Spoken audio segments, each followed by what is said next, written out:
सुनना ध्यान से उसको। मॉडल ऑफ एन एटम का मतलब क्या होगा कि after the discovery of electron proton neutron, जब ये बेटा डिस्कवर हो गए थे तो साइंटिस्टों का ऐसा थोड़ा सा सोचना था कि आखिर किसमें ये कहाँ पे रखे गए हैं, जिनको हम प्रोटॉन कह रहे हैं, जिनको हम इलेक्ट्रॉन कह रहे हैं, जिनको हम न्यूट्रॉन कह रहे हैं, वो आखिर किस स्ट्रक्चर में कहाँ पे रखा होगा, किस तरीके से रखा होगा, है ना। जब ये पता चल गया कि भाई ये इसके पार्ट हैं, ये इसके अंदर होते हैं, तो आखिर ये कहाँ पे रखे गए होंगे, तो सबसे पहला वर्क जो स्टार्ट किया था बेटा, या सबसे पहले एटम के बारे में जो सोचना स्टार्ट किया था, वो एक साइंटिस्ट है जे.जे. थॉमसन। एटम के बारे में सबसे पहला जो काम करना स्टार्ट किया था बेटा, इसमें लिख दोगे, हेडिंग डालने के बाद लिखो, there are three model to explain the, there are three model to explain the,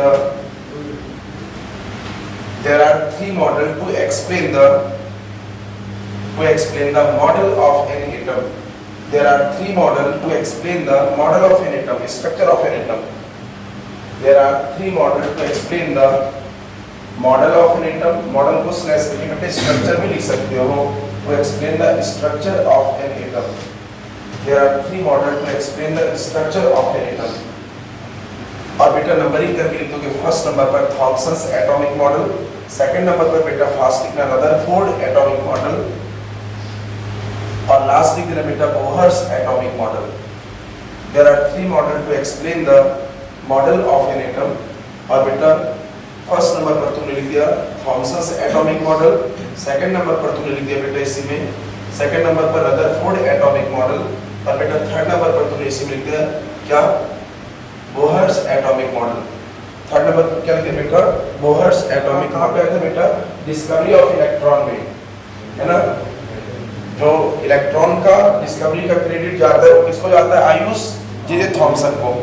Thompson की बेटा ये थिंकिंग थी कि जो एटम होता होगा, एटम कैसा है, atom are positively charge sphere, मतलब जिसको भी इन्होंने सोचा रहा होगा एटम अपनी बेटा अपने दिमाग में, जिसको भी इन्होंने डिफाइन किया होगा, एटम से क्या बोला हुआ था, atom is the sphere of positive charge, मतलब जो एटम बनता होगा या जैसा भी रहा होगा एक पॉजिटिव चार्ज के स्फीयर को इन्होंने क्या बोला हुआ था, atom in which electrons are embedded in equally, जिसको जो ये पॉजिटिव मतलब एक ऐसा सर्कल बना दिया बेटा, और इस सर्कल को थॉमसन ने एटम एज्यूम किया था कि पूरा जो सर्कल है वो हमारे पास पॉजिटिवली चार्ज सर्कल है। कैसा सर्कल है बेटा, पॉजिटिवली, और इसी में बहुत सारे इलेक्ट्रॉन्स इम्बेडेड हैं, है ना।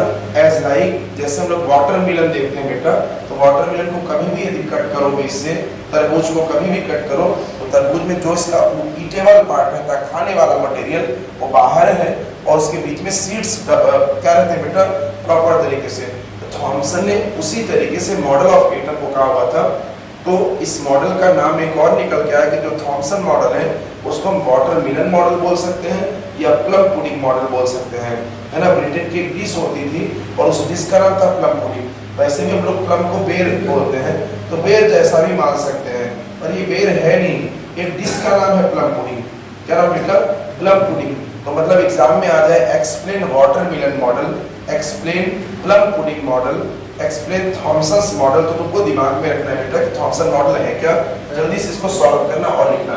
Right down, in 1898 sir J J. Thomson first of all assumed an atomic model.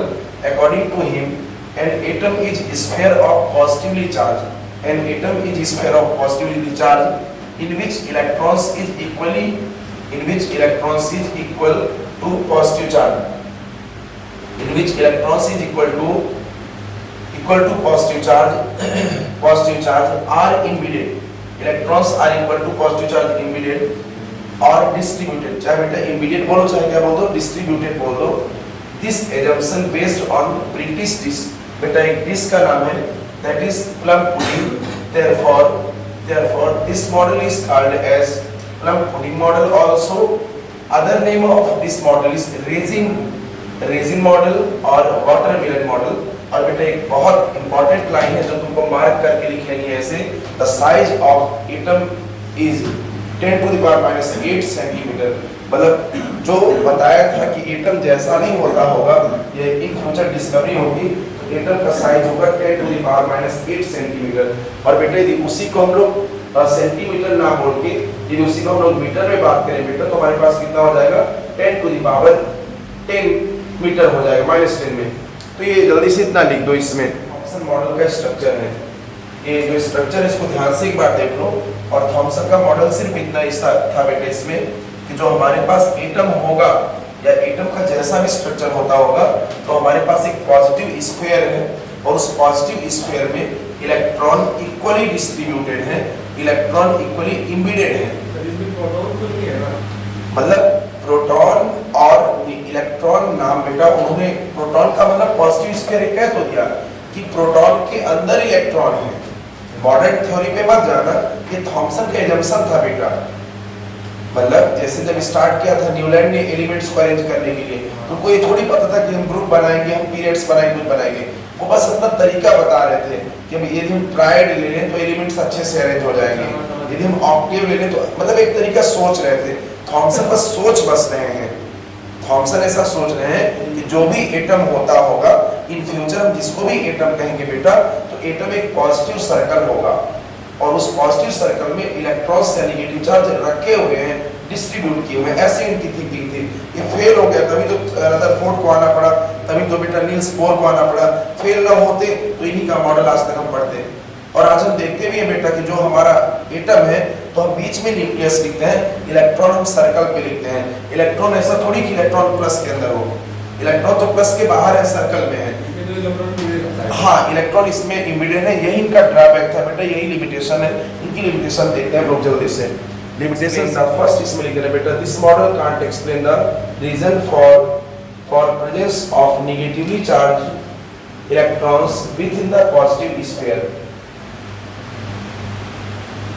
This model can't explain the reason for presence of negatively charged electrons within the positive sphere. Same as बेटा second point लिख देना, it is unable to explain the hydrogen spectrum.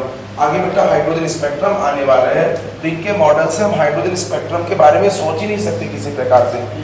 It is unable to explain the hydrogen spectrum. और last point कर देना बेटा, this model cannot explain the Rutherford scattering experiment. इस model से हम लोग बेटा स्कैटरिंग एक्सपेरिमेंट को भी नहीं पढ़ और समझ सकते। ये तीनों रूल इसमें लिख देना फास्ट तरीके से।